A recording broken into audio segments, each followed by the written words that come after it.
मेरे भैया ने मुझे फ़ोन किया और बताया कि नीट का रिज़ल्ट डिक्लेयर हो गया है, तो तुम चेक कर लो। तो फिर मैंने जब चेक किया और मैंने अपना रिज़ल्ट देखा, तो मुझे बहुत खुशी हुई कि अब जीवन की एक नई शुरुआत होगी। आपने नीट की तैयारी कब से और कैसे शुरू की थी? मैंने नीट की तैयारी तो 9th क्लास से ही शुरू कर दी थी। मैं 9th क्लास से कोटा गई थी पढ़ने और वहीं पे मैं कोचिंग कर रही थी नीट के लिए। क्या आपने किसी कोचिंग की संस्था का उपयोग किया या फिर सेल्फ एजुकेटेड? कोचिंग संस्था का उपयोग किया। आपकी पढ़ाई का रूटीन क्या था? हाँ? आपकी पढ़ाई का रूटीन क्या था? वही सुबह से दोपहर कोचिंग, उसके बाद कोचिंग में 2-3 घंटा एक्स्ट्रा रुकना, वहाँ से आना, 1 डेढ़ घंटे आराम करना, फिर पढ़ना, फिर रात में खाना खा के सो जाना टाइम से। आपने कौन-कौन सी किताबों का और स्रोत का उपयोग किया था? मैंने किताबों में बस एनसीईआरटी का उपयोग किया और कोचिंग वाली जो बुक्स मिलती हैं, उसमें से मैंने केवल उसका उपयोग किया क्वेश्चन सॉल्व करने के लिए। परीक्षा के दिन में आपका कैसा अनुभव रहा? परीक्षा से लेने से एग्ज़ाम पहले कैसा अनुभव रहा आपका? क्योंकि उस समय बहुत लोग नर्वस रहते हैं हाँ, कि कैसा बहुत एग्ज़ाम जाएगा। नर्वस, बहुत उसको कन्फ्यूजन आपने कैसे रहती है। हैंडल किया? वो मेरे पास मेरे पापा आए थे, तो फिर उन्होंने मुझे बहुत प्यार से बैठा के समझाया कि तुम जाना, तुम आराम से पेपर देना, जो भी होगा अच्छा होगा, और बस हँसते-हँसते एग्ज़ाम सेंटर से बाहर आना। आपके मम्मी पापा करते क्या? मेरे मम्मी-पापा दोनों टीचर हैं, गवर्नमेंट टीचर। तो ज़्यादा करके प्रेरणा आपको पापा से या मम्मी से मिली? दोनों से बराबर में। और जैसे कि परीक्षा के दिनों में अक्सर बच्चों में घबराहट ज़्यादा हो जाती है और वो समझ नहीं पाते हैं, तो उसमें कैसा अनुभव आपका रहा? मेरा भी अनुभव वैसा ही रहा। मैं भी बहुत टेंशन में थी। मुझे बस लग रहा था कि क्या होगा अगर कुछ दिक्कत हो गई, पेपर बहुत हार्ड हो गया, मेरे से हो नहीं पाया। लेकिन फिर मैंने थोड़ा काम माइंड से किया, तो फिर हो गया। आपका यह दूसरा अटेम्प्ट है? हाँ। पहले अटेम्प्ट में जब आपने नहीं कर पाया, तो उस समय आपके मन में क्या भावना थी? उस समय तो बहुत निराशा महसूस हुई थी, क्योंकि नंबर भी अच्छे थे, लेकिन बस स्कैम की वजह से हो नहीं पाया। तो फिर उसके बाद मेरे पेरेंट्स ने मुझसे बोला कि कोई बात नहीं, 1 साल दोबारा करो, मेहनत लगा के करोगे तो सब कुछ सफल हो जाएगा। घर परिवार की मदद से क्या हुआ था? घर परिवार से तो मुझे बहुत इनकरेजमेंट मिला और मोटिवेशन मिला, कभी कुछ नेगेटिव नहीं मिला। अभी जैसे आप नीट क्वालिफाई कर चुकी हैं, तो इस क्षेत्र में आने वाले बच्चों के लिए आप क्या कहना चाहेंगे? इस क्षेत्र में आने वाले बच्चों से मेरा बस यही अनुरोध है कि वो अपने सारे बेसिक कॉन्सेप्ट्स को क्लियर रखें, डाउट्स को सॉल्व करते रहें और क्वेश्चन ज़्यादा से ज़्यादा प्रैक्टिस करें। जैसे अगर कोई बच्चा है और वो नीट क्वालिफाई करना चाह रहा है, लेकिन कुछ आर्थिक मजबूरियां हैं उसके पास, वो बाहर नहीं जा सकता, कोचिंग नहीं कर सकता, हाँ। तो उसके लिए भी कोई ऑप्शन आपके दिमाग में है? हाँ, इंटरनेट पे तो काफ़ी कुछ फ्री है, और बुक्स तो एनसीईआरटी ही है, जिससे सब कुछ आना है नीट में। तो बस आप अगर केवल इन दोनों को भी फॉलो करें, तो आपके काफ़ी अच्छे नंबर आ सकते हैं। अच्छा, आज के समय में जो कुछ लोग तैयारी कर रहे हैं, वो अपना हाँ। समय कहीं और व्यतीत करते हैं, जैसे फ़ोन चलाने में, रील्स वगैरह देखने में, उनके लिए आपका क्या सुझाव रहेगा? उनके लिए तो मेरा बस इतना ही सुझाव रहेगा कि मोबाइल का आपको जितना प्रयोग है, आप बस उतना ही करें। उससे ज़्यादा अगर आप करेंगे तो नुकसान बस आपका ही होना है। क्या आपको कभी ऐसा लगा कि मेरा इस नीट से एग्ज़ाम में सिलेक्शन नहीं हो पाएगा? हाँ, बहुत बार लगा। उस समय आप कैसे हैंडल करती थी उस चीज़ को?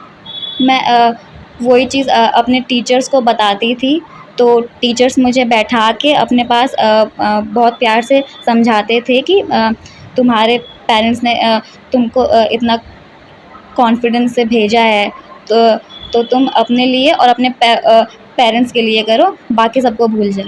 इस सफलता का श्रेय आप किसको देंगी? अपने टीचर्स को और अपने माँ-बाप को और अपने बड़े भैया को। मेरे दोनों बच्चे अपने कम उम्र में ही अपना 100% परिवार को दे दिए और संयुक्त परिवार के बच्चे हैं। पूरे परिवार को भी खुशी है, हमें भी खुशी है, हमारे जो इष्ट मित्र हैं सारे लोग खुश हैं, क्योंकि इस बार नीट का पेपर बहुत ही टफ था। इस बार बिटिया ने निकाला है तो वो बहुत बड़ी सफलता है और ये पूर्वजों का पुण्य प्रताप है और इष्ट मित्रों का आशीर्वाद। अच्छा, आपको जब पता चला कि हमारी बिटिया ने नीट क्वालिफाई कर लिया है तो घर परिवार में क्या माहौल था? बिटिया परीक्षा दे के घर पे ही आ गई थी और घर पे ही थी। जब रिज़ल्ट जारी हुआ तो साइट क्रैश कर गई थी, तो घंटे तक रिज़ल्ट नहीं मिल पाया। लेकिन ज्यों ही लगभग 4 बजे के समय रिज़ल्ट पता चला, बेटी के द्वारा ही सबसे पहले मुझे बताया गया और मुझे उसकी कॉपी बेटी ने सेंड किया।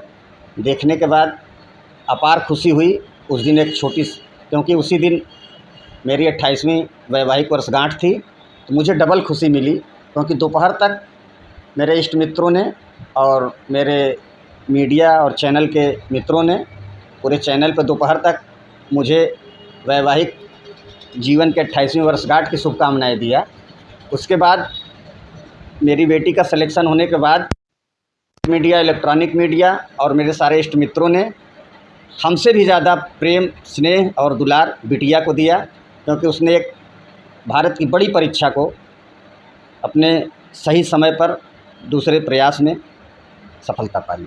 मेरा सर्वप्रथम सुझाव यह है कि यह नीट की जो परीक्षा है यह अभ्यास आधारित परीक्षा है, क्योंकि इसमें फिजिक्स, केमिस्ट्री और बायो में आपका जूलॉजी, बॉटनी होता है। ये सारे अध्ययन की चीज़ें हैं और जितनी भी प्रतियोगी परीक्षाएं होती हैं एनसीईआरटी की पुस्तकों से ही होती हैं, क्योंकि कितनी भी मीडिया आगे हो जाए, मोबाइल आगे हो जाए, कंप्यूटर, लैपटॉप आगे हो जाए, किताबों का महत्व तो कभी कम नहीं होगा। आप बेसिक अध्ययन किताबों से कीजिए। मोबाइल आज के युग में बहुत ज़रूरी है, लेकिन पढ़ने वाले बच्चों के लिए मोबाइल की उपयोगिता उतनी ही है कि जहां आपका डाउट्स हो, बहुत सारे तरह के वीडियो आपके उस डाउट्स से सब्जेक्ट वाइज हैं, उन्हें आप देखें। मोबाइल का उपयोग मात्र इतना कीजिए जो आपकी शिक्षा से आधारित हो। आप फेसबुक, व्हाट्सएप, इंस्टाग्राम इस तरह की कोई चीज़ें न बनाएं।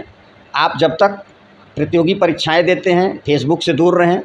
आप व्हाट्सएप ग्रुप जो परिवार का है उससे जुड़े रहें, और या प्रतियोगी परीक्षाओं के जो ग्रुप व्हाट्सएप हों उसको आप देखें, उसमें आप अपना समय व्यतीत करें।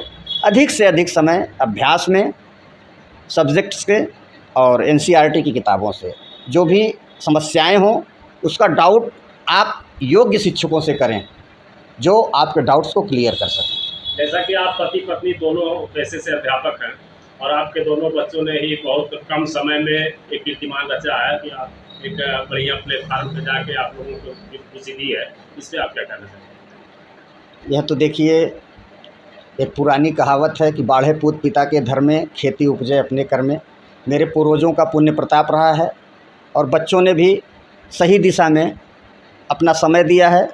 मेरे बच्चे मोबाइल चलाते हैं, लेकिन जब तक प्रतियोगी परीक्षाएं थी फेसबुक से दूर रहे, व्हाट्सएप ग्रुप से जुड़े रहे और कोचिंग संस्थानों के जो भी मटेरियल होते थे बस वे उन्हीं को देखते थे, और जब कभी वे घबराते थे तो उन्हें पूरा परिवार मिलके सांत्वना देता था और साहस देता था कि कोई चीज़, कोई भी लक्ष्य आपसे बड़ा नहीं है। जिस लक्ष्य को आपने निर्धारित किया है सही समय से रहिए, सारे लक्ष्य आप प्राप्त कर लेंगे।